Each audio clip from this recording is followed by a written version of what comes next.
बुर्ज जोज़, मोहब्बत और शादी।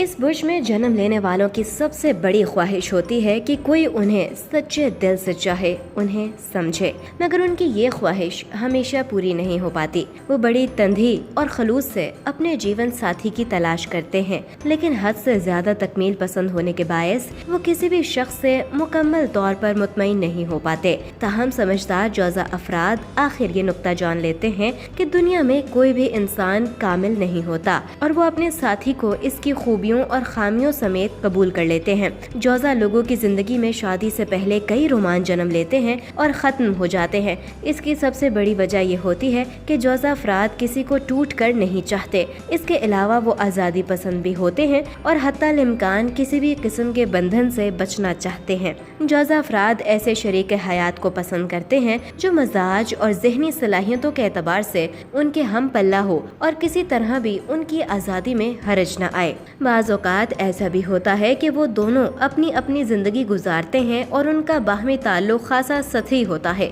जोज़ा अफराद शादी के बाद भी सनफ़े मुखालिफ के दूसरे अफराद से ताल्लुकात रखते हैं जो अमूमन शदीद इश्क की सूरत इख्तियार कर लेते हैं। ताहम ये इश्क बहुत देर तक साबित नहीं होता। जोज़ा लोगों के जीवन साथी अगर उनकी फितरत को समझ लें और उनके बदलते हुए मिजाज के साथ खुद को तब्दील कर लेने पर कादिर हों तो ये साथ मरते दम तक बरकरार रहता है, क्योंकि फितरतन जोज़ा लोग धोखेबाज और जालिम नहीं होते बल्कि मुखलिस और नरम दिल होते हैं। वो अगर शादी के बाद किसी से ताल्लुकात इस्तवार कर लें तो ये ताल्लुकात महज वक्ती होते हैं और वो उन्हें अपने घरेलू जिंदगी पर असरअंदाज नहीं होने देते। उन्हें अपना खानदान और घरेलू जिंदगी और सुकून बहुत अजीज होता है।